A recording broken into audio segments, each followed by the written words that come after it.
Hello, ladies and gentlemen, and welcome back to Travis Told You, the August 30th edition of Travis Told You. Travis now, I'm the one telling you. His name's Travis. This is the last week, unfortunately. Oh my god, I go back to my official full-time, cushy job starting, I guess, Tuesday, because we got a holiday coming. I'm not sure it's a holiday in the States too, and stuff like that, but in Canada we got that coming up. But yeah, officially coming to an end this run here. And man, it's been crazy because like all the way before when I was like gonna have the time off and everything like that, leading up to go 5 weeks, because I haven't had that. The most I used to have is what I used to do is when I landscaped, I'd take the winter off, so I just work really hard, take from like January to March off. So that was like 2.5 months. So that was nice, but that's been at least 5, I guess, more like 4 years, because I did it the first year with Gwen, and then after, you have multiple kids, like, can't be taking those winters off and stuff like that. But so it's been a while. And I just thought about, man, what I could do with 5 weeks. And I did do a lot of things. Like I had lots of goals I wanted to get done. I wanted to hit the gym a lot, and I wanted to do this trial run of Travis Told You and all these things and stuff like that last week because of the cry emoji. Well, you never know. It is the last week for now, but we'll be doing a town hall about the future of GeekVerse and other stuff in the near, I'm hoping September, but I think possibly September, because as everyone knows, we did the survey. We got lots of great results there and stuff like that. So, maybe tune in the Friday show and I'll talk a little bit about that. It might not be completely over, but as far as the 4 days, almost every week, stuff like that, that's definitely gone. That I won't be able to sustain that yet, but we got some stuff cooking and everything like that. But I do appreciate, as I will probably again say at the very last episode, I do appreciate everyone that tuned in live or was checking out the audio feeds, because like I said, you don't know what it's going to be like when you do your own show. You don't know how the numbers are going to be there, especially we do news, but it's like, okay, are people going to want news almost every day? And luckily people do, so that's good. I know you might be like, oh, that's a stupid question to ask, but you never know, right? Or like even myself, it's like, Travis on his own, I can skip that, because I guarantee you, from our thousands of listeners, there's people that, I'm the least favorite of the crew and whatnot, to go, how much is that? So I appreciate your support, and it's been tons of fun. It's been a really good time, but like I said, I did get lots of done. I feel satisfied with my time off. It's just that it literally blew by. I only have today, Wednesday, Thursday, Friday, Saturday, Sunday, Monday. I got 7 days, and it just feels like yesterday, where it's like, oh, I'm starting my time off and everything like that. So that's why if you ever get time off, just appreciate it, and stuff like that. So that's what I had a really good weekend. It was mine and my second eldest, I guess should be the second eldest, but my second born, Logan, her birthday. We're birthday buddies. On the 27th, she's the 28th. And a big thank you to the people that wished me birthday. Don't have to do that. I appreciate and everything like that. So it was a good weekend. I'm cake filled. I definitely, this weekend I had this, and then I'm going camping one last time. So it's a very, I said pretty good for my time off this week. This week's a doozy. It's tough too, because Emily just makes this great cake, and it's just it's tough to deny. And then we get it, and then there's pizza, lots of good stuff. But so people, how this is gonna work is today's cast and the 31st cast is gonna be early in the morning, and then actually on the Thursday and Friday, I'll be back to the regular time, the 3 p.m. slot. Maybe I might tinker with it a little bit, because Friday I do end up camping, so it might end up being like a 1 p.m., 2 p.m., stuff like that. But no, I do have those slots, because the kids are kind of doing their trial runs at daycare. Like Ellie, my newest born, she's never been to a daycare, so they want to do a couple before she goes there full time. So so that's what will be happening. And then this week we got tons of stuff. She-Hulk, Lord of the Rings, Rings of Power. I think it's reversed, but still, we're very excited about that. You can check out the Two Towers retrospective, that's out, and then the Return of the King retrospective, if you're listening to this on the 30th, we'll be releasing later today. Again, it's 3 hours 56 minutes. Like all of them were 4 hours, or pretty much 4 hours. We loved talking Lord of the Rings. We still got the rankings coming up next week, but we loved talking Lord of the Rings. I was so glad we got to do it. So you can check out that coming soon. What else has been dropping? Had a review for The Invitation, which we'll talk about a little bit in the box office breakdown and stuff like that. So no GV newscast, because we just because Lord of the Rings is too episodes. This could be a girthy review and stuff like that. And we'll be going live right after. Same as She-Hulk. So Dylan has 2 gaming casts this week. One sidecast about, I think it's called Roller Dome, as far as Roller Dome. That's what it is. That's dropped today, and then me and him have a special episode dropping tomorrow. As far as imagine if PlayStation All Stars did a second roster, and stuff like that. M. Pickens says, I watched 3 Lord of the Rings finally. Oh, let me know what you thought about it. That's interesting to be the first to watch it in this era after so much has gone on and stuff like that. Hobbits, you could skip those and stuff like that. But tell me what you thought about them and tell me if you're going to watch Rings of Power. But yeah, let's get into it. Everything is down below where to find us. And the best way to support us is Patreon because, well, you can support us other ways. Our sponsors, Manscaped, manscaped.com. Use GVPOD to get 20% off and free worldwide shipping. That's some good stuff right there. And your summer looking clean with some clean shaven nether regions, go out with a bang, Well, if you want to go with a bang, you're going to need Manscaped, you know what I'm saying? And then Patreon, that's the best way. A big thank you to everyone over there because you can support us. And not only if you support us, do you get more content because that pays for literally time. It pays for hours for us to edit, podcasts, do these things. Depending what tier, you can get ad-free episodes, you get exclusive episodes, early episodes, behind-the-scenes stuff.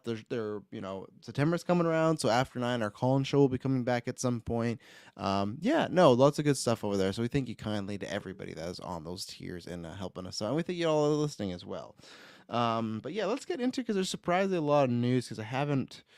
Gosh, when's the last time I podcast? I think it was Friday or Thursday. Yeah, because there wasn't.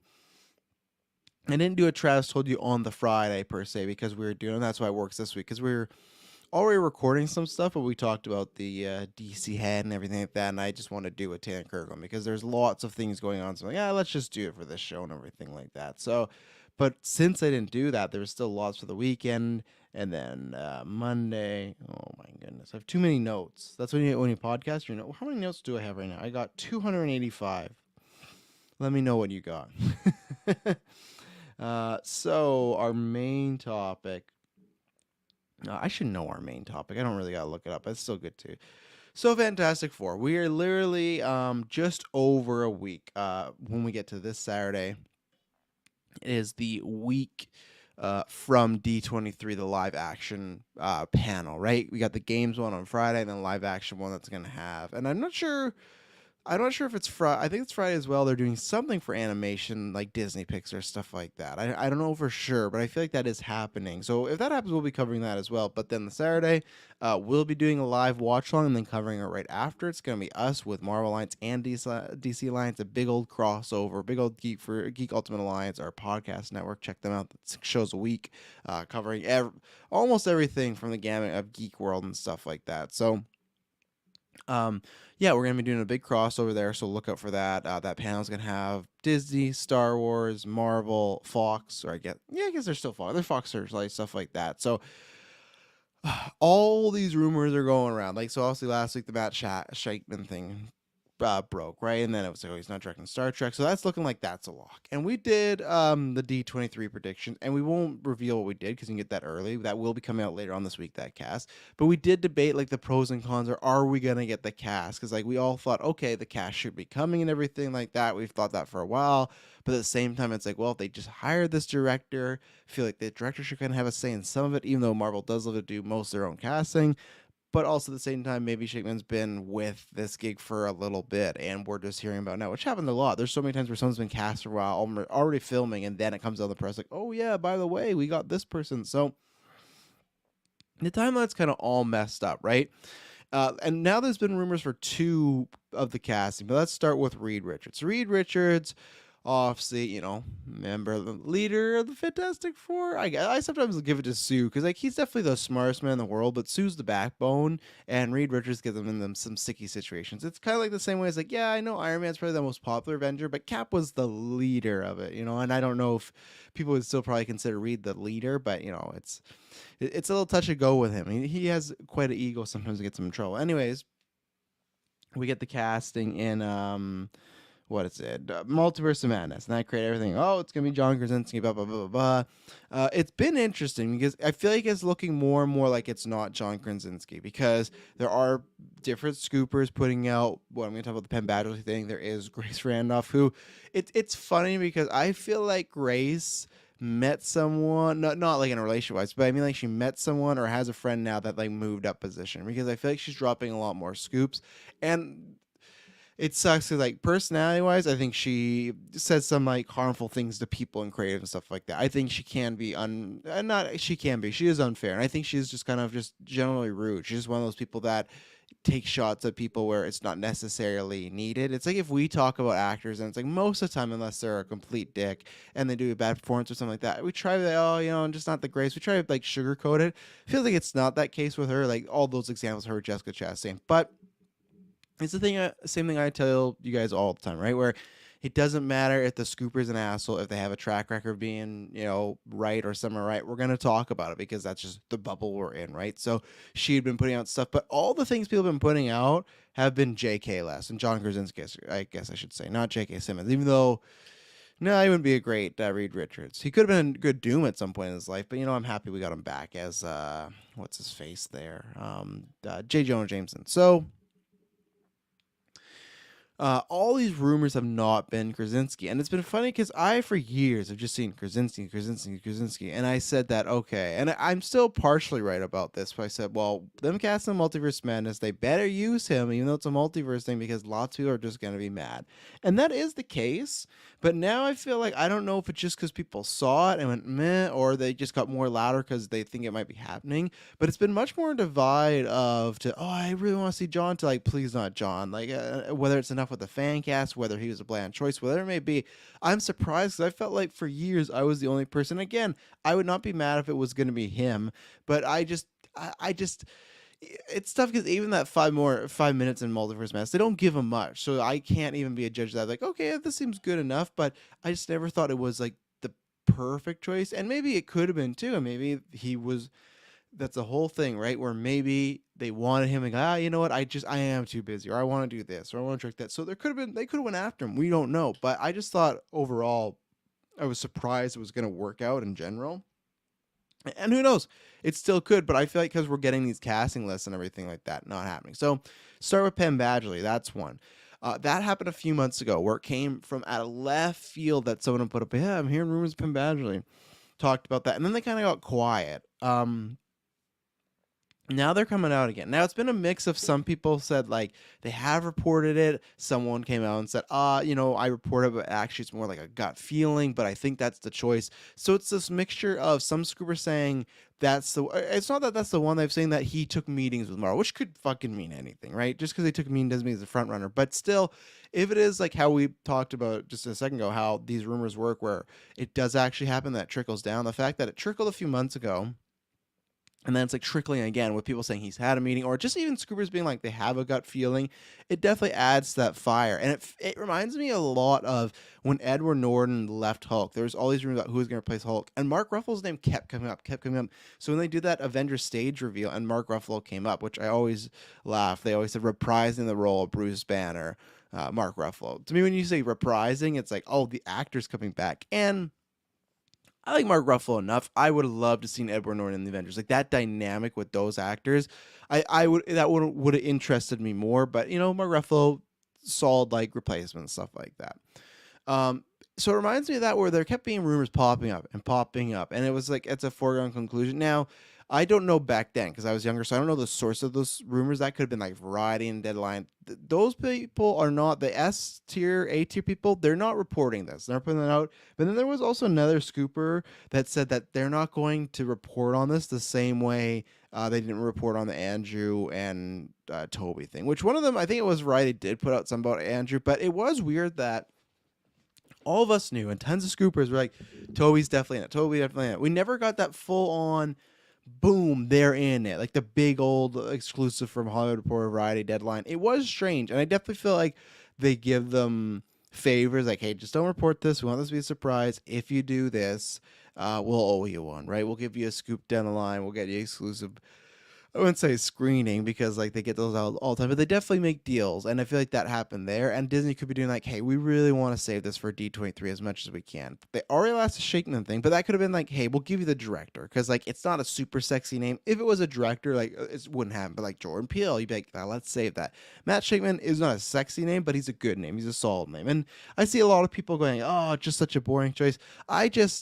I know we talked, but I just didn't believe that reports from a few months ago, like they're looking for a big name and stuff like that. And I think it was something like Foggy's gonna be hands off. It's like, you think he's gonna be hands off in Fantastic Four, the film that like the franchise that's had like very mid movies and stuff like that? No, he's gonna be all over it. So Shakeman makes sense. Penn, I've said this before, where if these are, I almost hate that these rumors are coming back up because I love the choice so much. And I said this before, where Bill Hader was my guy, but now I put Penn even above him because I think Bill Hader, people might view him as just too comedic. Even though if you watch Barry, that's not the not the case. Here's the thing. I guess I would still have Bill Hader as my pick, but I never thought that was realistic. Penn, I think, is a realistic pick that I think is great. I think that's just like S tier perfect casting. And for a while, that's where I end up on Bill Hader. Other than Krasinski, I'd seen so many like this guy should be Reed, blah blah blah. None of them really ever work for me. It's kind of like with Wolverine, which we'll talk about in a second. It's like all these fan guys like, this just doesn't like it. Just there's just something not clicking for me, and I'm always down to give an actor a chance because they could change my mind, right? So, barring that, if it doesn't happen and all these rumors that come back up, it's like, it sucks. 'Cause that sometimes happens too, where you hear rumors about somebody and then it's completely out of left field, and it's either because that was just a smoke screen or they had meetings and got close, but for some reason it just didn't happen, right? Um, Again, I think because of his range that he showed off, like he showed up on other stuff, but specifically in You, I think that is the perfect example of he's playing a bad guy, right? But that's a perfect example of he's playing a bad guy that's like a psychopath, crazy, out there, things like that, very dark. But then he flips it to being so likable that you want to root for him. And then you go, no, I can't cheer for Joe because he's a bad guy. It's kind of that reverse where you want to root for Reed, and Reed is a good guy and he is the hero, but he makes mistakes or says or does things or so pompous and arrogant or just so beef-headed that I don't think beef-headed is the right word, but bull-headed. There you go. Beef-headed. That's more like the bro, like the dude, bro. That it almost makes you not want to root for him because you're like, you are the hero, but you're just not making the right choices here. He can do that. He can do that effortlessly. And I think also, too, it's Charlie Murphy that said, like, I don't know if he said the person they're looking for, the person they had cast was above or below 40. So right away I asked Alex, like, hey, well, how old's Penn Badley? He's 35. It's like all these stars are lining up. I'm just setting up for disappointment. I really want this to happen. This is the most excited I'd be for Fantastic for ever as far as like the film side goes, right? Because even though I've said this before, like I'm not even the biggest fan. I like them enough in the comic books. I like them in stories, but they're not like my team. My team is X-Men, my comics X-Men, and then after that would be Daredevil. I'm getting Daredevil. X-Men will happen, and I'm sure I'll be unhappy about some choices they make with that. But with this would be great. Some of the other rumors, like I said, people just talk about the age thing. I'll bring up, like I said, I will bring up her tweets because she has been right. She had that Warner Brothers thing right with the streaming app. She put out Batgirl a lot sooner than a lot of other people. The Shakeman thing pretty much was her, and it's weird because people. I don't think you talk about that. Like Kroll put it out like as this exclusive, and Hollywood Report did cite the direct. Grace kind of gave that scoop to everybody. Like, even myself, I'm not a scooper, but I fucking figured that out when she's like, it's somebody. And I said, it's probably somebody with WandaVision. And I feel like she definitely knew that. It was one of these things that she's just not going to say and stuff like that. So I guess I'm giving her credit, but not just for the scoop stuff like that, not for anything that they would do personally. So she said the casting list for Reed is so good, capital letters. Like you see one name and you're like, wow, but then you see the next and you're like, OMG. What is Sophie's choice for Feige? The role hasn't been cast yet, but soon. Might be one of the best MCU castings ever. Some names have been floating around, two I haven't seen anywhere else. And when she says some of the names have been floating around, that's where I do think the Penn thing is real. I do think it is at least talked about. And I've always talked about this with you because people are like, oh, with you, is it, like, could he make that work? I hope, this is just like my fan thing, that You is coming to an end season 4, season 5. So I feel like there's enough time that 4 is filming right now. That comes out, he films Fantastic Four, and then they do You season 5, and that's the final one, and then he gets to Marvelverse, right? I could be completely wrong. They could be just doing more You. I just think that if you've seen that show, the shelf life of that show can only go so far before it gets repetitive. And I think that they are in a perfect balance of telling like an ending story, but will they? Because it's like they got a hit. I don't know. That's difficult. Netflix, they need hit right now, right? So, and then the other thing was when they announced the castings, I'll tell you who almost got it. One person who was someone that worked on a huge Disney franchise already, and then she hit the Star Wars gift, which got like a lot of people talking about. Let's see, Rumours, Marvel Studios, and The Rock play Apocalypse. Pickens. I was like, oh, I'm hearing a rumor, and no, it's just that. I've always said now, not that, but if Black Adam fails for The Rock, I don't put out the realm possibility for The Rock jumping over to Marvel at some point. He's a brand, their brand, could happen.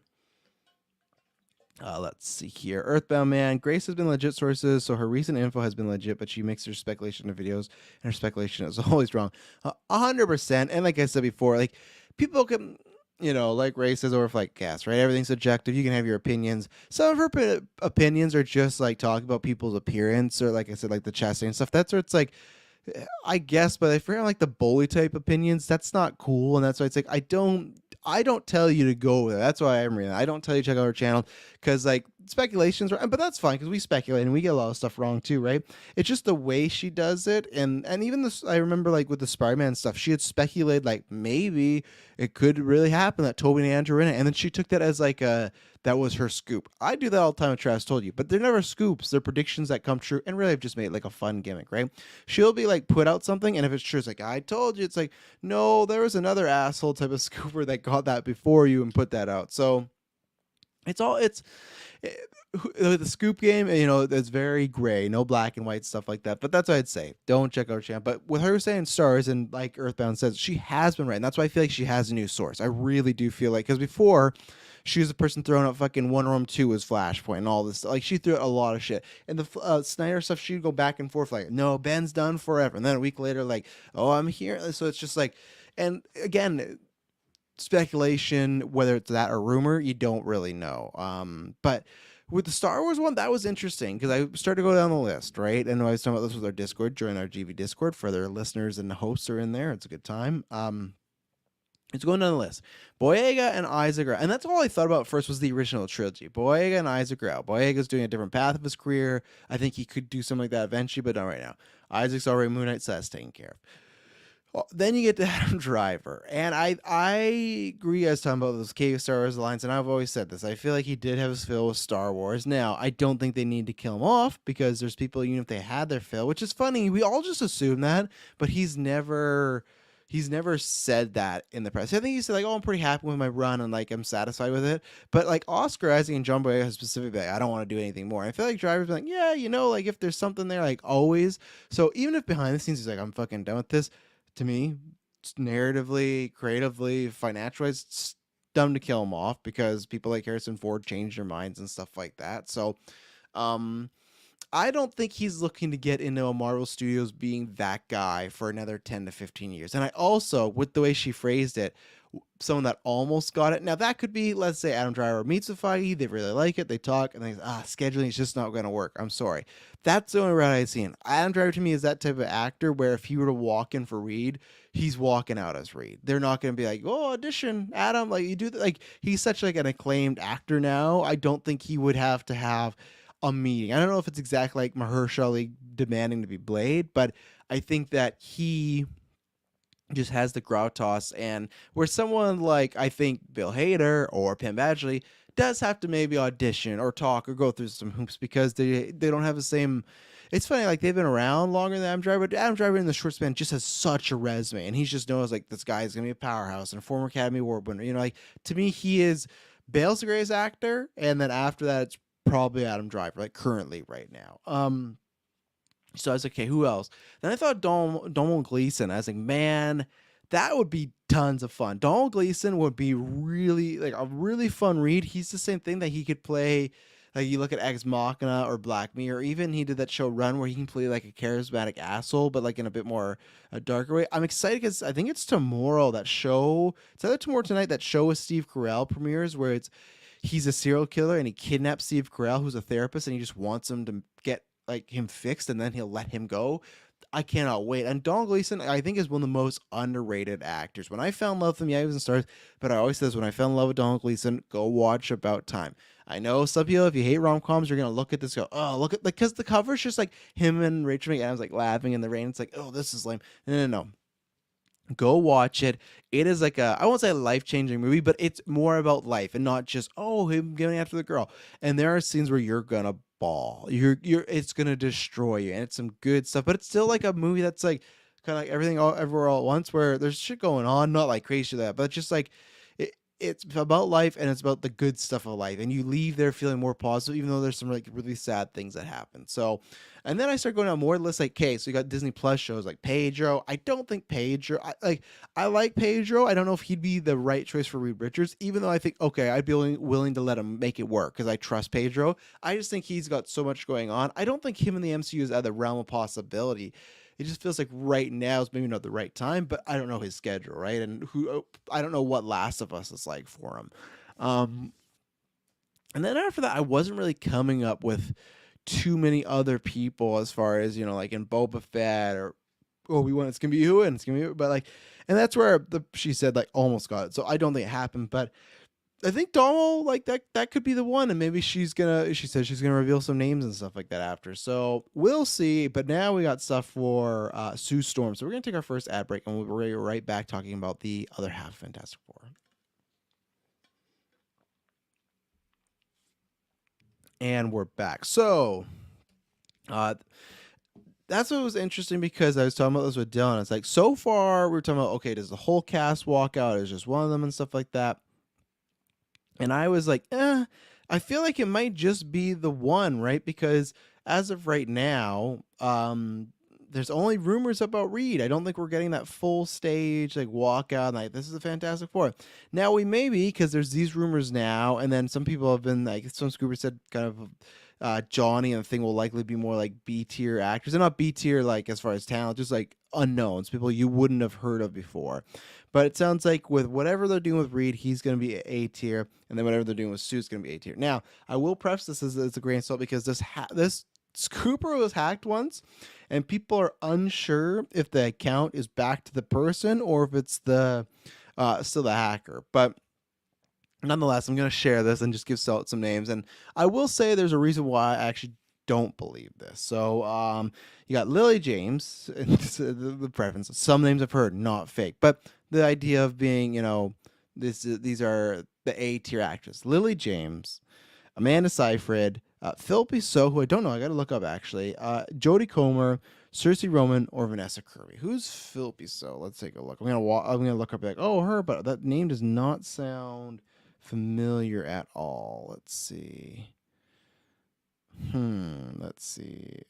What is she? Oh, Hamilton. Okay, and she's in Dope Sick with Keaton right now. Okay, so Hamilton would make sense. I still don't think I consider it, not to be mean, but like an A tier. Like, A tier to me is, I always say this, where there are actors that we like that they're in these big movies, they're still B tier. Like Donald Gleason, I would say, is B tier, not in the acting, not in the way he does straight DVD movies. It's in the way my mom doesn't know who Domhnall Gleeson was. If I explain, hey, it's this guy, he's the ginger, eventually we'll get there. A tier is Amanda Seyfried. A tier is Saoirse Ronan. A tier is Lily James. Even Vanessa Kirby, I still feel like there's enough people that don't know who she is.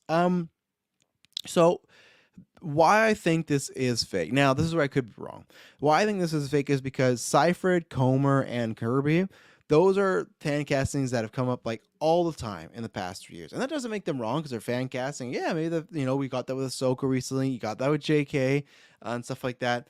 So fan castings now, it feels like a bit more than ever they can be right. It just feels like these are the names that have been like batted about for years, and it's just easy to throw them on the list because we go, oh yeah, that's great, and everything like that. And all these names are good. If I were to go and put them in order, I think I'd put Vanessa Kirby as one, because I think she's the best actress on this list. I'm not trying to be mad, but I think she's the best actress on this list. I think she'd be great. I'm excited for her to get in the comic world. I also have her in the draft, so please. And I had said before where I thought she'd be a really great Catwoman. They didn't win a different route, which does interest me, because I remember early on, I don't know if this was bad scoops, if these casting rumors are lies, or they've just changed their way. But I remember lots of rumors early on Fantastic Four, and they announced lots of scoopers, and they're all like the C-tier scoopers, but they're all saying like, hey, we're hearing that most of Fantastic Four is going to be a diverse cast. If these rumors are true, it's not diverse at all. And like I've always said, making the Thing diverse to me isn't like a big like, oh yeah, the voice of the Rock character, that was a black guy. Already Disney and Pixar get enough like crap for like taking a person of color character and turning them to an animal, right? So it's just like, now I think you could have an argument that the reason it shifted is because now we're doing characters like Shang-Chi, Riri Williams, like all these characters of color. It's like, you know, some people that have made that case, like you don't, which I don't always agree with, because I think it wouldn't matter if Reed Richards was black, but lots of people go, well, you don't got to change our characters, do characters that belong to that community. There's something to that. I think you should still do those. But again, if Reed Richards was black, what would it change? Nothing. The same way Kang being black doesn't change anything. And that was the other sign too, that Kang's black. And that was the thing of, okay, they're related, him and Reed. So it's like that probably has to mean something, and it might not, you know, whether it's now just like distant, you know, relatives, multiverse stuff, who knows. But I think I would put Kirby and then Comer, Seyfried, Lily James, Saoirse Ronan, and Philby last. That would be my order. Seyfried, I think, would be great. Seyfried, I'm on a kick because we watched Mamma Mia. The kids are a big fan of Mamma Mia. And man, I always think about Mamma Mia and the songs first, but Ava had just like a bit. They just got bangers after bangers. I'll talk about another day, but she would be good. I've seen her be a bit more dramatic. So like Jodie Comer, again, someone that people don't know. I guess maybe from Killing Eve they do, but very underrated. Like look at the year she had. I think it was last year as well that came out. Free Guy and Last Duel back to back. Two completely different performances. You get to see what she could flex. She would be perfect. And there might be a way where I could even argue her as number one, because I feel like I saw a bit more of that Marvel type of humor in Free Guy than I've seen from Vanessa Kirby. So I might even switch it and have Vanessa somewhere else. But to me, it's like a, you know, Sophie's Choice and everything there. Saoirse Ronan is also great, but I feel like this is not the right role. I know it's like I think we've talked about for years, but I feel like I picture more as Jean or more in the X-Men camp, but I wouldn't be past it. And also, I just don't know if she's gonna do it. She feels like she's very much in, you know, I don't know if she's chosen this, but we can all tell sometimes when there's actors just choose, hey, I want to win or try to win an Academy Award. Give me roles, nothing but that. It feels like she's kind of doing that right now, but hey, maybe there's a big fat Marvel check. She's like, yeah, I could take that break from a second and go do this. So, and I've always said that, do these fucking roles. You can go, like, I know actors might, you know, disagree and stuff like that. And then the Academy Award, I feel like, unfortunately, is as less as important as ever. Like, it just sucks just the way the Academy Awards are, but I feel like it's the least, not the least important, but it's the least important it's ever been in its history, other than maybe when it started. You can always be like Anthony Hopkins and go win a fucking Oscar when you're 80, you know? But right now, if you're just looking for the future career, or something like Batista, where he wanted to start producing, directing, he does these bigger movies because like it helps with the paycheck. It helps, like, that's, I mean, if you want to create your own producing wing, do this shit now. That's why Chris Hemsworth can do a fucking yoga app, because he's doing these Thor movies, you know? You're not going to get that when you're doing Indy the Green She-Shelf, you know, adventure, and it's about like some, you know, dumping your dad's ashes on, I don't know, some green lake or something, you know, and it's a very spiritual journey and stuff like that. That's not gonna happen. You could do that movie at any point.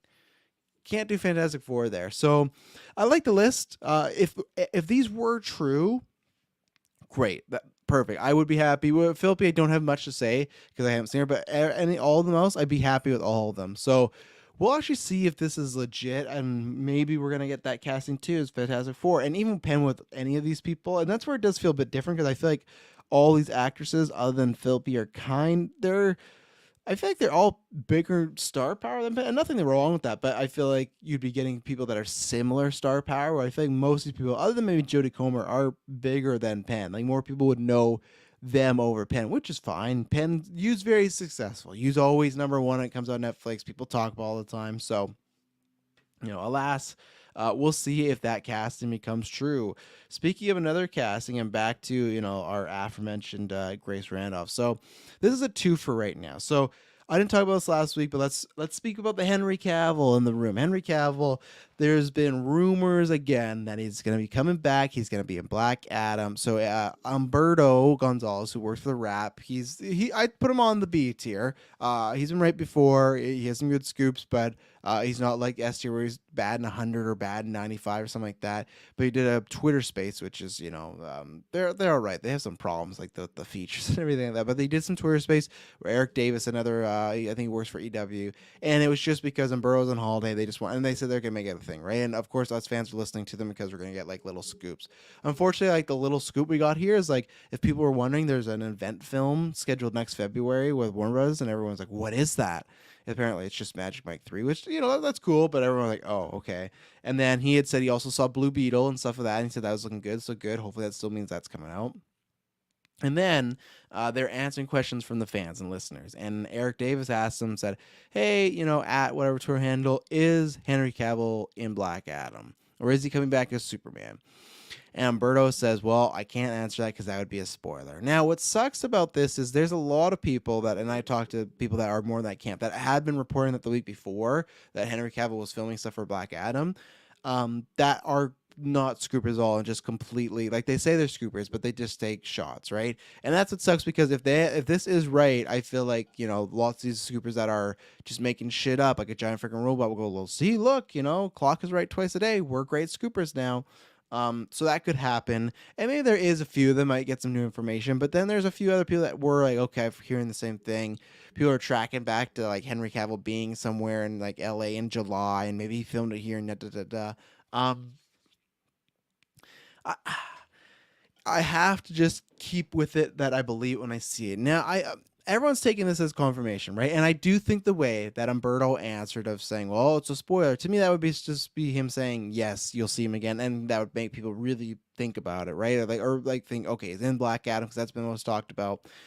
He could literally be saying, if I answer a spoiler, so even him saying no Superman, that would spoil the Superman credit. Like, there's that rumor, right, of Superman as a scene of Black Adam, but it was at one point shadowed, or the head was cut off again. It could just be spoiling the fact that Superman is in there, right?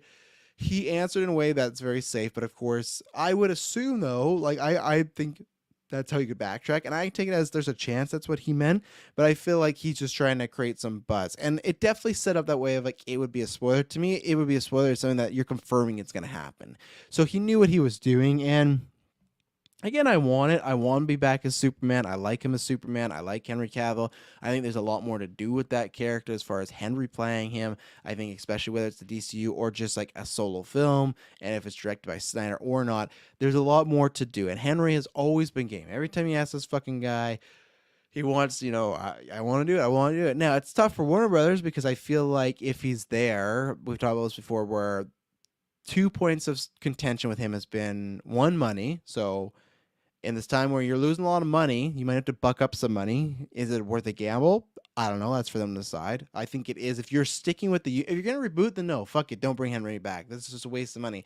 If they get to Aquaman 2, right? And now after this, we're rebooting, starting the universe over, and they even paid whatever amount for just a Henry Cavill cameo in Black Adam, not worth it. It's going to get some buzz. I don't think Henry Cavill being Black Adam was going to make Black Adam like a huge, I don't think it's going to add like $100,000+ to it. I really don't. I think add some, get some chatter. They'll throw in teasers later on when the movie's like doing lesser, but I don't think it's like, holy shit. It'd be different if they announced he's in it. Yes. End credit teaser? No, not really. And the other point of contention was the what was it, like, creative, and not just being a cameo guy, which that was some of the rumors with Shazam, that they want him to be in there, and it's like, well, what's next? And like, oh, we don't really know what's next. Like, well, I'd like to know what's next. Like, I will tell you. And he was like, yeah, fuck it. You're not probably paying me enough, and you don't know what's next. I don't want to do this. And he called their bluff, and I guess credit to them. They called his bluff and didn't do it.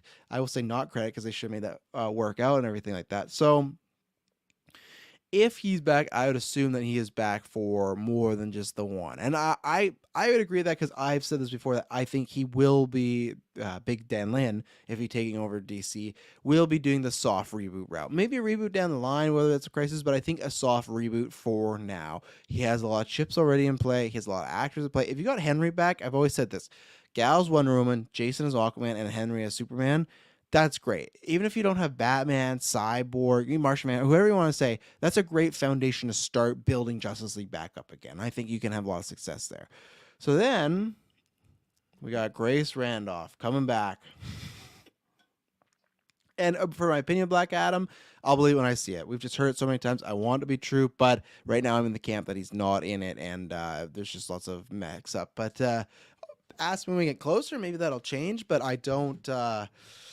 Like I said, I'll believe it when he's on the screen. But then Grace Randolph says, so I hear Marvel is capital Marvel. She loved that. It loves the capitals. I love capital letters at the beginning of the sentence, but the capital words, that's something. But is open to casting Henry Cavill and are discussing same roles with him.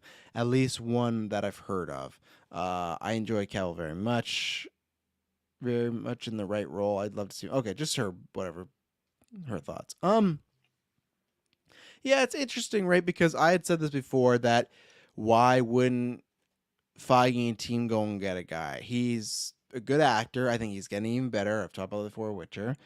He's a team player, so I think if you get him on your side, he's been loyal to DC and spoke very highly of them, even in times where he's been cast aside. I think you get on the Marvel side, especially after what DC did. I'm not saying he's going to trash DC, just saying that I think he will be very loyal and a team player. And I think he's a guy that, and there was those rumors that he was going to be in Loki 2, playing, oh god, what a it's Hyperion, and that's like the Superman type of character there, and he's kind of more like evil. It's kind of like a Homelander thing where it's been an anti-hero to evil. I don't want that. That's some of the most laziest stunt casting. Only way I want that is in Deadpool 2. If they did that Deadpool 2, fine, but as like a Marvel guy, don't want that. And his star power is just rising. That's the thing where you look up from Superman to now, where he's been in a bunch of movies like Mission Impossible, and he has that secret agent one coming up, and then The Witcher. People now know who Henry Cavill is. He's not just he's not just a Superman guy. It's early. It's still 6:43 here. Whoa, but you gotta do it for you people. People know who Henry Cavill is now. So I think it would be a good hire. I think he's valuable to the team. As I've said before, Wolverine is my casting. I talked about that with John yesterday, that he's someone that's completely on the other side. And I get that. I didn't ask him if he's seen Witcher. And so many people usually do that when I go, have you seen The Witcher? Well, no. I go, well, see The Witcher, and you can see right there where he could mold himself into Wolverine and stuff like that. I'm not saying John because I didn't ask that question, but there's a lot. Most people I talk to are so against it they hadn't seen Witcher, and that's when I go, no, that changed it around. Family Clay has showed his pick was Doctor Doom, and I agree with that. That'd also be a good one. I'd love if he was a villain. I do think Doom's probably cast with these rumors going around, or they have an actor already in mind. So the multiple roles, I know some people said like Wonder Man as well. Like, and I guess, but I feel like Henry you could use for not a Disney Plus series, like a movie. I don't think it's gonna be Reed. I don't think it's gonna be that. Yeah, I don't know who it would be. And then to me, if it's not like a big franchise guy like Wolverine, then like a one-off film, that could be good. And I think there's tons of roles he could play. I also don't want Captain Britain. I don't want Captain Britain in general. You already got let's see. You already got Peggy Carter's like Captain Britain, Captain Carter, and stuff like that. So it's a thing of don't really need that right now. You have this character that I think will get more stuff to it. So I think it's a right choice, and I know that people, especially Brent from our Alliance too, like he brings a lot of baggage, and it's not him, and it's not his fault. It's more the fandom's fault and stuff like that. The baggage he's bringing, he does to an extent, but I don't think it's like a deal breaker. Like I don't think they look at that and they go, you know what, we don't want to hire this talented actor. And it's funny enough, so many Snyderverse people. And I guess they're more level-headed one, but I've seen this in my time. I just feel like, good, go do it. Because I think they're just like annoyed that Warner Brothers is not doing anything with Superman. It's like, if he's not doing it, just go let him be Superman, or go let him be a Marvel hero, make some money, and hopefully it's in a good role they'll enjoy, So I think that, again, Wolverine, I think he'd be perfect for, but I don't think he comes with enough baggage to not hire him. I think that it happens for a little bit, but I think that's more just like a, nail in the coffin. Now, if both these were true, like my question posed in the comments here, that would be wild, right? If like, let's say he's talking to Marvel, he's made a deal, like, oh, I can't do this, and then finally Warner Brothers like, we're ready to have you back as Superman. That'd be so funny. It'd be funny for Warner Brothers because they like spent so much time kicking the can, like, oh, should he not be Superman? And then when they finally get him, he wants to be a Marvel hero.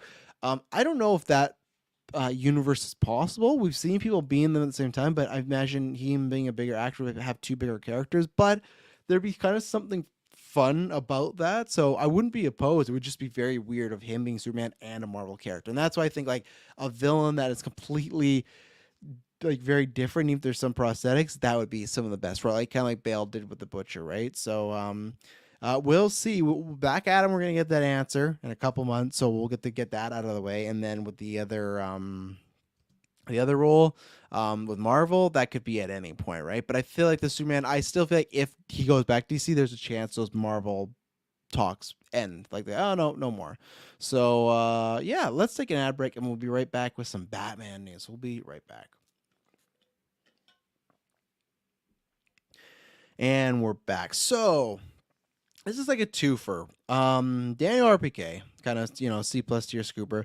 He had put out that he was hearing talks that it's kind of a weird way, and this is why, again, I put my stuff out there. Sometimes believe it, don't believe it. This is one that I don't believe, or I don't believe the exact rumor of how to report it. So he just reported that Warner Brothers is like trying to convince or wanting Giancarlo Esposito as Mr. Freeze in the Batman 2.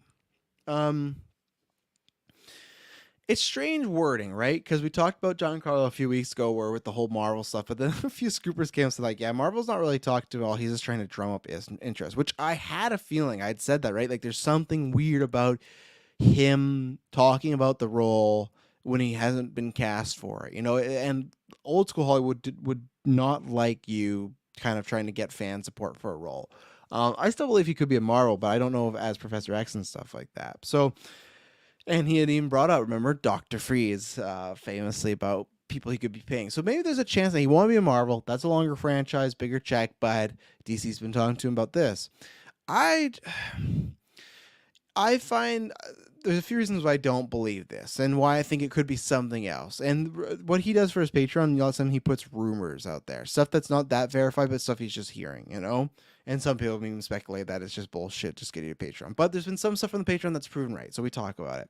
From the Giancarlo side, I guess I could believe that, but I also just think if they really want him, you could throw a bunch of money, he could do Mr. Freeze and still go do some Marvel. Because I imagine Mr. Freeze would be a one-off in the Batman, right? So that's another part.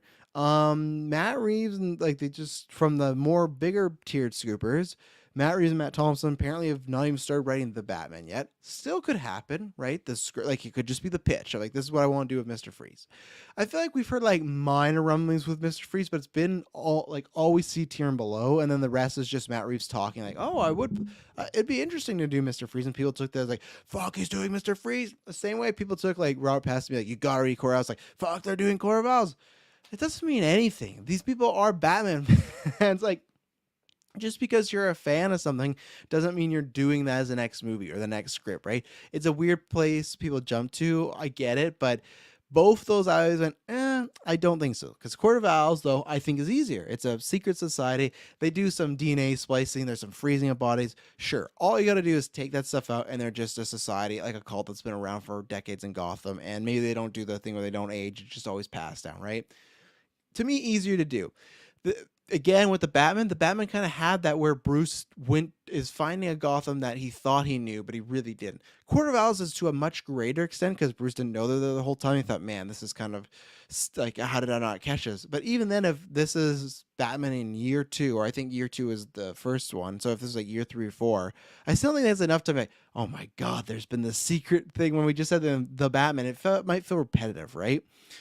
And then the other reason why I just don't believe this is because in the Batman, I just don't. Now, is that the realm possibility for Matt Reeves to adapt Mr. Freeze? No. And honestly, I would quite love it. The same way he did the Riddler, where I think that he is. I think the Riddler is a choice, the character. He is different than the comic book ones, but I think to his core, the Riddler is the Riddler in media. Obviously he likes riddles. He uses them to, punish Gotham. He's semi-obsessed with Batman.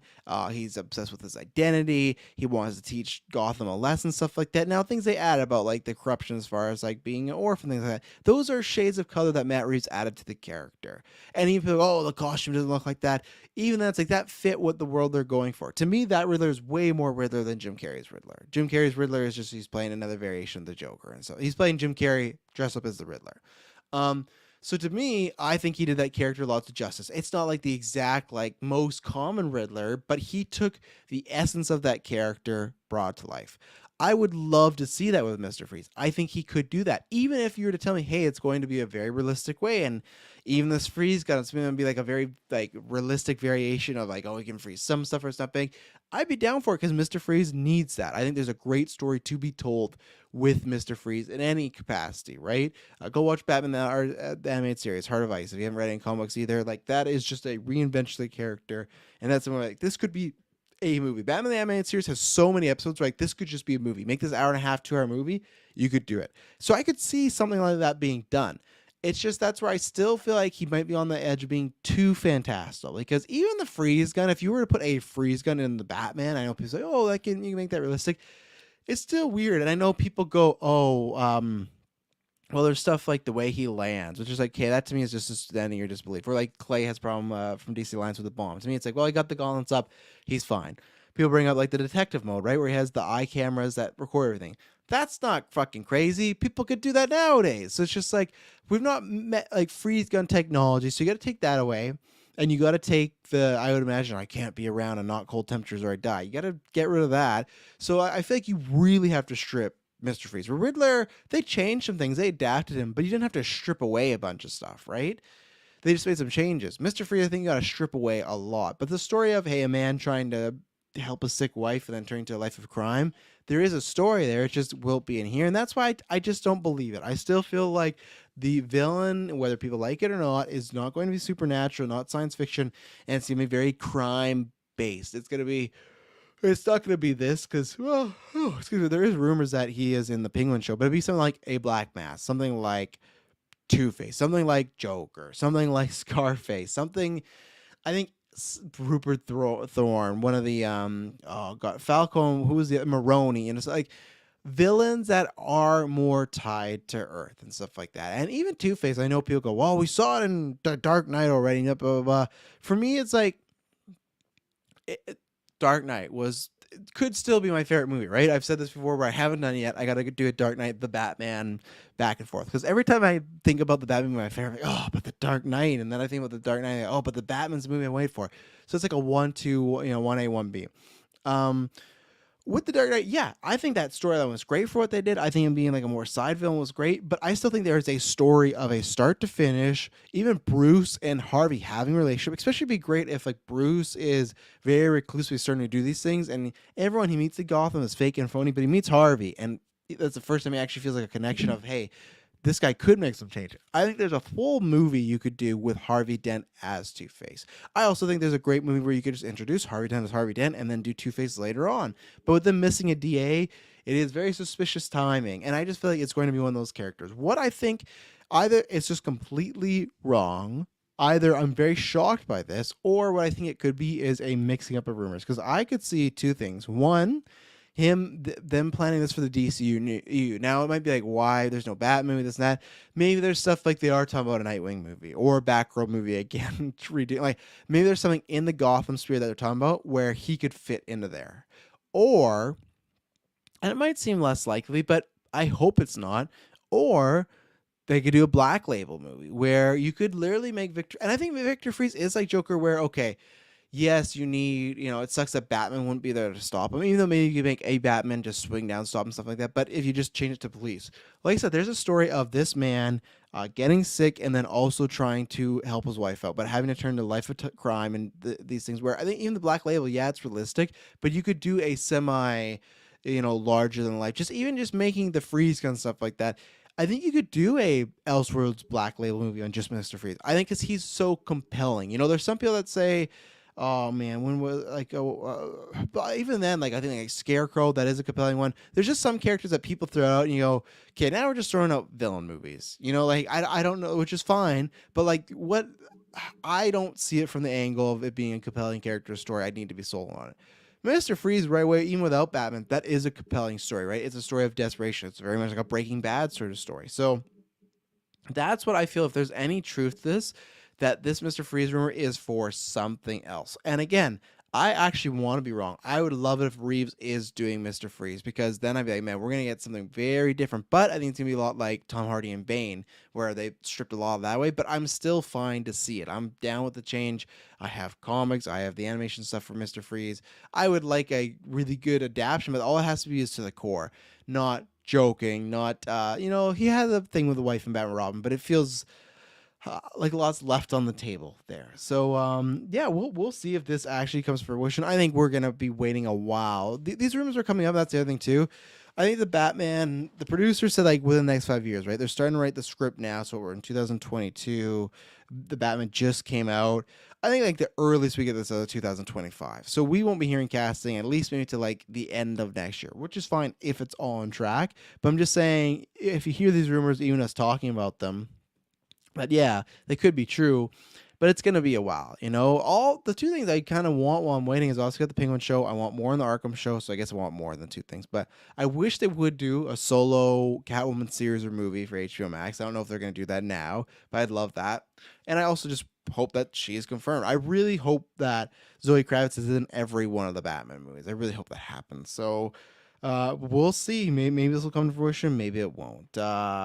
Speaking of... I don't know. I have no transition because it's just a fucking weird story. I'm going to take a drink and then we'll transition into it. So, don't worry, darling. I made a list because S-Bubs... oh, excuse me. I made a list because S-Bubs in the Discord said, hey, what's everybody's, Heinz said... all about the Catwoman project, mentioned on DC last night's shameless plug. Yeah, go check it out. Their episode just dropped. And I just think it's something that would have been announced by now. And I wonder in the old regime if it would have been announced by now. I would love to see just 6 episodes of, not the Disney Plus 6-episode event, but just like, even a snippet of like what they're doing for, what's getting that 3-part series this year? There's a show or a movie where they're making the John Wick about the Continental. They're just doing like a 3-part series about the Continental show. I would love we're just doing like a 3-part about Selena. So I hope that happens. But so don't worry, darling. That's coming out in September, and it's funny because S-Bubs asked in our Discord like, "What are you guys' most anticipated movies of the rest of the year?" And I had to think about it. And my list luckily was a lot different because a lot of people had Avatar stuff like that. I'm not anticipating Avatar at all. And it was a back and forth between, for my number 1 slot was Black Panther and Don't Worry, Darling. And I still picked Black Panther purely because it's a Ryan Coogler film. I've said this before where my excitement for Black Panther, that last trailer promotion is definitely helping and amping me up, but it still feels very weird. We just yesterday had the 1-year pass to Chadwick Boseman. It still feels very weird.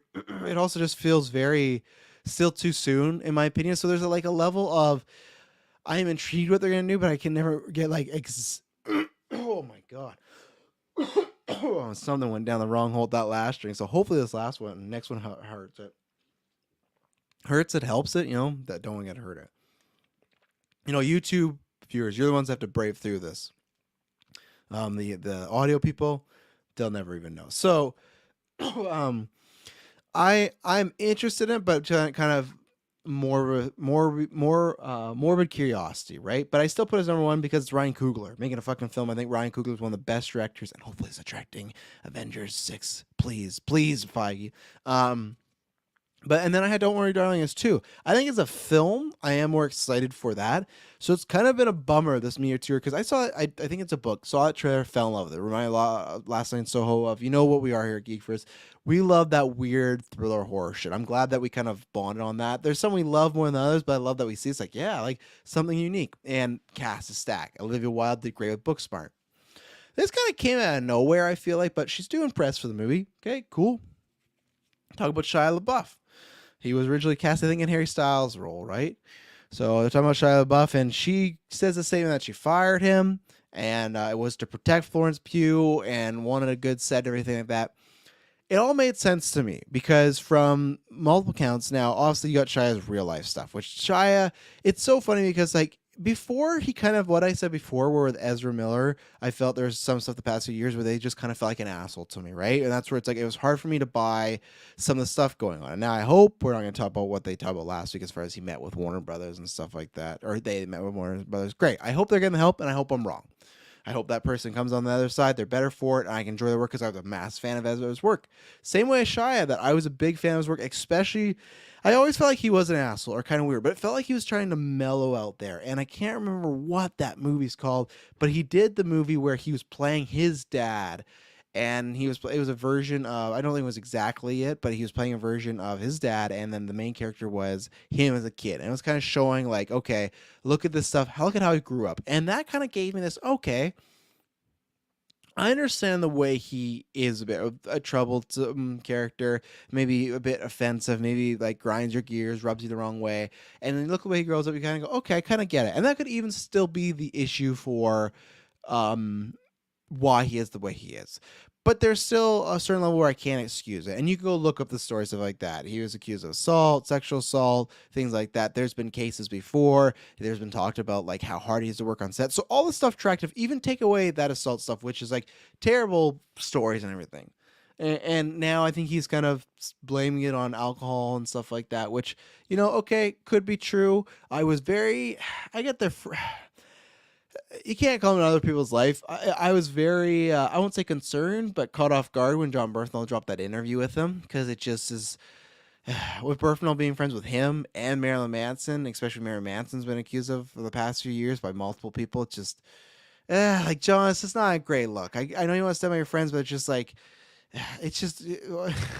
My hope is that these two might be innocent and he knows some we don't, but it's not the greatest look. It looks very bro-y, protect a man sort of culture that we've suffered from for years, and I like Bernthal, so I really hated that came out because I was like, And again, there is alcoholism, there is things like that, but as I've talked about before, I know many not many alcohol people. I know people that drink. I knew a couple that were alcoholics, and I hated that they're alcoholics and their personality changed, stuff like that, but they also weren't sexually assaulting people, you know? And I know people say, oh, well, you know, it gets worse over time the more you drink, but it's like, yes, but there's many people that are raging alcoholics that aren't. They might be difficult, but they're not committing crimes to that level. And that's where I feel like some people just kind of, it's excuse, oh, I have an addiction, you know, stuff like that. So it's tough. That's a whole different conversation. But all these things she was saying made sense as far as, yeah.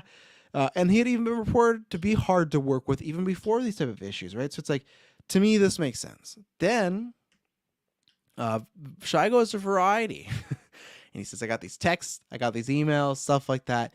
Now, for me, it was just Variety reporting that. We didn't see any of these things, right? And they love, you know, getting SEO, getting clicks, stuff like that. So for the source, it's hard for me to believe it at that point. Because you go, yeah, I know he's saying this, but still, when someone's that level of bad, it's just like the boy who cried wolf situation, right? So it's like, I still don't side with him, even though he's saying these things like, I need to see more. Well, that's where we got more. This video came out of Olivia Wilde sending him a message, sounding very condescending to Florence Pugh, of just like, oh, you know, I think Miss Flo needs to get her head on her shoulders and stuff like that. Pretty much the timeline was, she says, I got rid of Shia.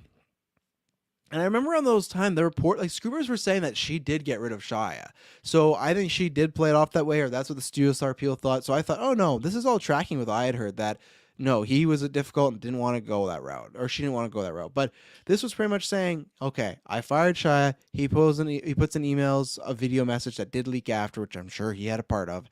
Because I think he probably wanted Variety to put that out, and when Variety wasn't putting that, like, yeah, fuck, I'm going to do one step. Because he said, oh, I don't mean you love peace and harm, but just you're lying on me and stuff like that. Yeah, he's also trying to make a comeback, in my opinion, and trying to help his image. And if it looks like he's being screwed over or lied about, then people might think, oh, maybe other people are lying about his stuff. Even though some things he did admit to, and I'll give him credit for that as far as if he is trying to recover, saying like, yeah, these things I've accused for, he admitted and said, I did these with a dark time.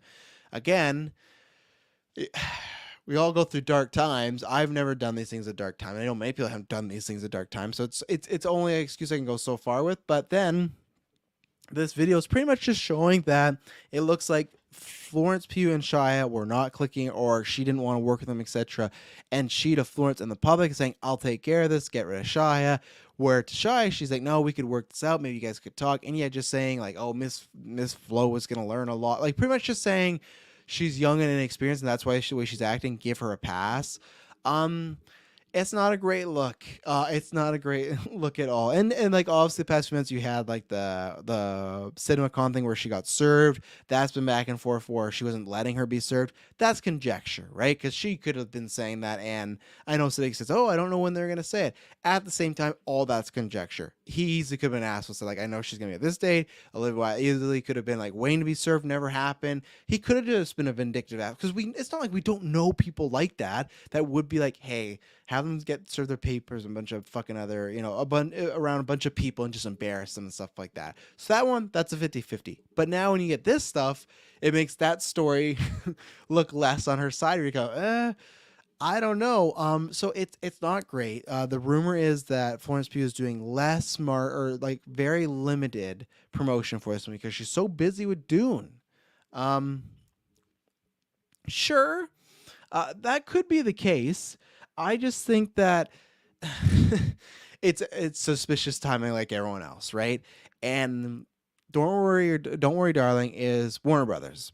Dune Part 2 is Warner Brothers. You don't think they could easily fucking chalk out time in her schedule to make sure she even sits at a computer, gets interviewed by a bunch of people for this movie? No, I think this is her and her team are pissed, and I would be too if something were to come out and they were talking about you behind your back, like especially that probably to your face. They told you many times that I took care of the situation, and then you have a video that's showing the complete opposite. It's not good. Now, is this going to affect the box office? What it's going to do? No. If anything, it might help it a little bit, but like, I don't think the general audience is really going to hear about this. I don't know how much like ET and those magazines are covering it. They might hear a little bit, but I don't think it's a controversy where, it's a he said, she said, because maybe she could just say, oh, I was just trying to be nice and smooth over the situation, see if there's something there. I referred to that in like a joking type of manner. Like you could still try to walk this back and stuff like that. And she might have to, and she does more press because she's kind of doing this rah, I'm standing up for women. And this video and these texts and emails show the opposite. So it's not a good look. I don't know what will happen in the future. Like, it definitely will make people a bit more worrisome of working with her because they'll feel like she's lying. I don't think it like takes away her Spider-Man project and everything like that, but it definitely casts a bad light. Again, I don't think it affects the box office that much. I think people are going to see this movie. I don't think it's going to do like gangbuster numbers, but you never know. Something like Get Out comes out and breaks out and does huge money, right? So that could happen. And it's interesting. There's been rumors. I don't know how much I want to believe these, but there's rumors that there's a lot of problems on set. And already, apparently, Florence Pugh was not happy with this because they had said, like, because she was asking, like, oh, we're taking lots of COVID protocols, all this. And apparently that was not the case. There's rumors that she came and actually, like, directed a lot of these scenes. All of it's conjecture, right? But there's a lot around this movie now that wasn't a little while back ago. So I don't know. It's going to be interesting to see what happens when we get the a more of a press tour. I'm excited for the movie and the concept. It sucks that this is happening because it does put a little rain cloud over it. But we will see as far as what's going to happen with the future. Don't worry, darling. But I think the future is we know that Florence and Hugh are probably not going to work together. Never say never, but probably not. So let's get into our last topics here. I'll take a water break here. So there's just a quick one. This happened last week. The Batman. Batman Cape Crusader. We talked about how it's not going to HBO Max, stuff like that. So there's two things came out. The article was that Warner Brothers feel there's one that, and these are all put up by the A-tier ones, that they feel that they can make more money off the series if they sell it. They might not be wrong. I just think in the long term, you can make more money with it there. And I also still think it's just weird that you have this series that supposedly, the rumors are very, very, very, very good. It has a lot of big, high-profile names, like the director of the Batman attached to it, and you don't want it in your team, your streaming service, you own it. Kind of odd. It's still odd to me. A lot of these moves from Warner Brothers are still just odd, but maybe it's going to work out. I don't know. But apparently it was, what was it? Netflix, Apple, and Hulu were the ones that were shouted out as people that it was highly sought out and people that were looking into acquiring and putting on their service. I'm fine with either one. Doesn't really matter to me as long as it comes out. Hulu's interesting because if it comes out on Hulu in Canada, and technically Disney Plus could do this too, but in Canada, it would come to Disney Plus, I would assume, unless there's some other contract. But I would assume that means Hulu would get Batman Cape Crusader and be on Disney Plus. That'd be so weird if I'm scrolling through my Disney Plus and Batman's on there, and that's where it's just strange what Warner Brothers is doing. But it's just a tiny update. But I'm happy this is happening because I want to see this. I don't care when. I want to see it. I want the series, a spiritual successor to the Batman or to the Batman animated series with this talent. I won't say you can't go wrong because Bruce Timm's definitely done wrong before, but it's a good sign and things like that. So we'll see. There's a new trailer for Weird, the Al Yankovic story. I think that's what it's called. So it's interesting when we just got a teaser, and I remember saying like, it kind of looks like there's lots of stuff out there, but it kind of fits. And I remember S-Bub, I think, was the one that tipped me off as being like, oh, like it's a biography, but it's not exactly like it's not supposed to be a true to life biography, and that kind of disappointed me because I was talking about this with Emily the other day, and I can't remember we talked about Cher, and she's like, when do you think they're gonna do one about Cher? And I said I think it will happen, but the thing is, people kind of forget this because I always go, oh, when's this music biopic happening? When's this music biopic happening? Everyone, I think, is naturally kind of, there's some interest there, right? Because it's a person getting a hit, building to fame, dealing with the struggles, etc. But I think there's a reason why the Elton John movie with Taron Egerton was less popular than the Bohemian Rhapsody, because Freddie Mercury had a lot of things around him, controversy, things like that. Elton John, the biggest thing other than his songs being great was just lying that he was gay, marrying a woman, really. Freddie Mercury, there's so much there. Stuff like the Beatles, I think there's so much there you could tell. There's people that you could tell a whole story about, but even the Beatles versus the Rolling Stones, there's some stories there for sure. But I think it's like they're a band that got together, probably had some squabbles, but became very successful. If you don't have a controversy or a huge story or a young death or something like that, no story needs to be told, really. But I mean, like in the grand scheme of things, it's like there's not that many people with like a very unique story, as far as the musician that we haven't done already. I'm not saying there's not unique people. I feel like we've just hit lots of them. Even like today, day and age, like so many, like in years from now, like the Taylor Swift movie. It's like, all right, just give me a movie about her breaking out with a bunch of people, like the Macklemore movie. Like there's not that many interesting, like Eminem, he got one. He had an interesting story, stuff like that. But there's not too many, I feel, that have that. And because lots of these people coming up are, I'm not gonna say nepotism, but have parents and stuff like that are in the business and kind of help them, right? So with Weird Al, though, I feel like his is a story I want to see, and like a real version, because he's made comedic songs, and they even say the songs where I want to take them and just change the lyrics hit and a big success. That's something different than everybody, right? With this trailer, I liked it. I'm going to purely watch this for Daniel Radcliffe. I love that he's doing this weird shit. This trailer looks like it's a very big combination of following his real life and the steps and what happened in it, but having like a very comedic out there edge. If it can still give me like the basis of some really true things, then I think I'll like it. I think if it's just fully kind of not parody, but a little spoofy, I know so many people go, well, that fits what Weird Al is doing. You're not wrong. And that's where I can't say it's not a wrong choice to do, or not like the right choice is just do biography. It's just what I want to see, because I think the guy has an interesting story. But stuff where he's like putting cigarette butts on people, same thing with this Madonna thing. I think that's maybe all made up, like as far as like they're just like getting it on, they're falling around. But maybe I'm wrong. But that's the problem where now with this, it's like I'll have to really like, is this right? Is this wrong? I don't know.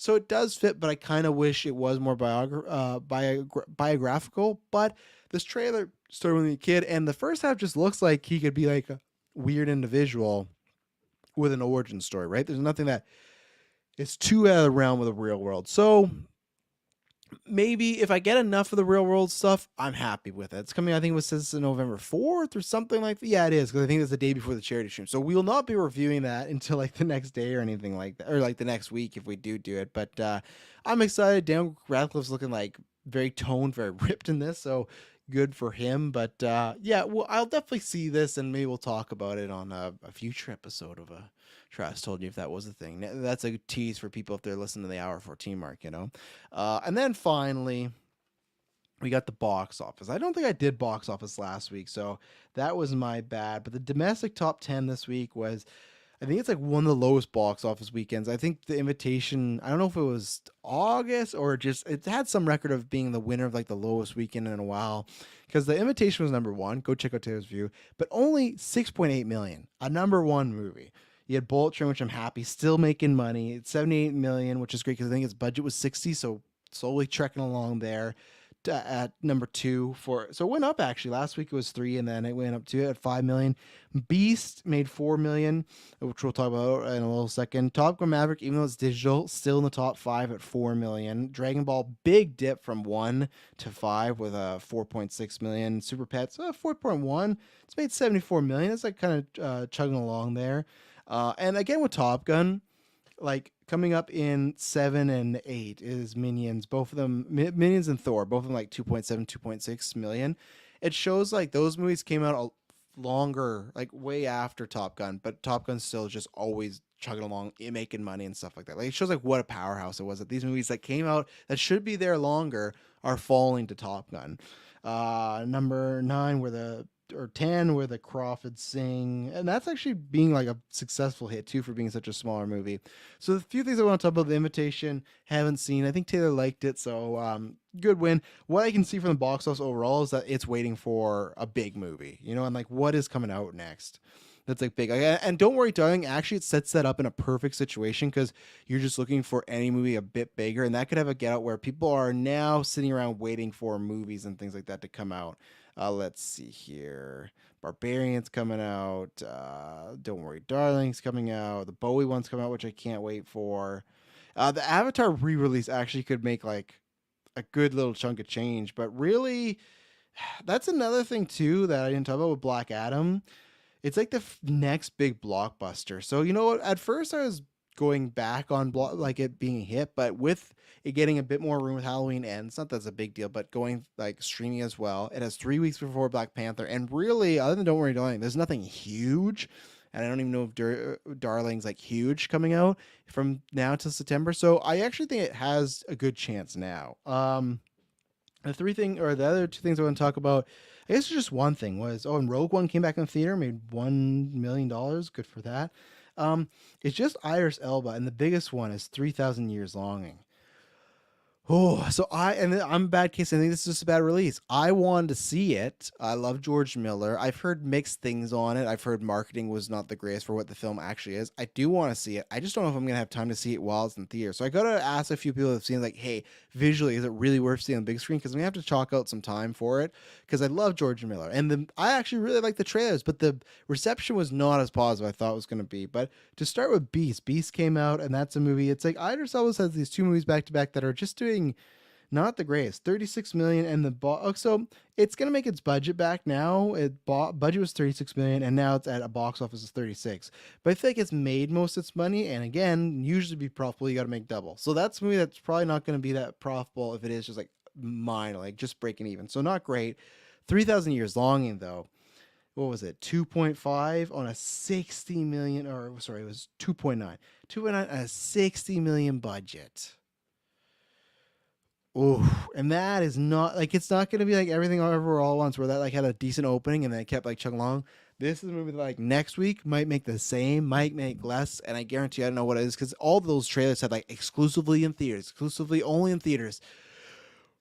That's why I got to ask if I got to see in the big screen, because this thing could be on VOD in the next week or so, like a couple weeks from now, depending on contracts, of course. But man, what a dive. And I just think the only thing they marketed on is if you want to see George Miller. Mad Max was a hit, but I don't think it was like a tremendous hit. I thought that was the way where people were wondering if it even would get a sequel, because like it made money, but it's just like it wasn't like a runaway hit. It was just like it made money. It was like such a critical hit that people were like, oh, we gotta get more, because 100%. The budget was 154 to 185 million, and the box office was 375 million. Again, if you times it by 2, if that's the way it goes, and I'm not saying they did that at that, because probably maybe was less. I remember seeing some, but if it's even in that $250-300 million range, the profit wasn't huge on Mad Max. So like George Miller isn't that guy where he's like just making out huge hits. So I saw this coming to a lesser degree. I thought we could at least get like a 15 to 20 million in there.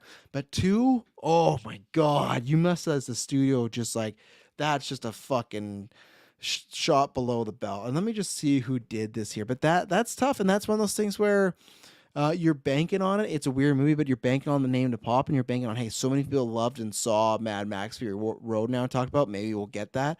Like that. Oh, George Miller. Like, because there's a lot of people that I feel now know George Miller who didn't before and really love him. But let me see the distributed by it's MGM, so Amazon can eat the loss there and everything like that. But yeah, it's I still want to see it. Like I said, people haven't been trying to get me to see it because I feel like even the people that like it, it's like, oh yeah, it's good, nothing out there. But I do want to get around to it. But again, Bad Slot 2, end of the summer, because I always forget about this too.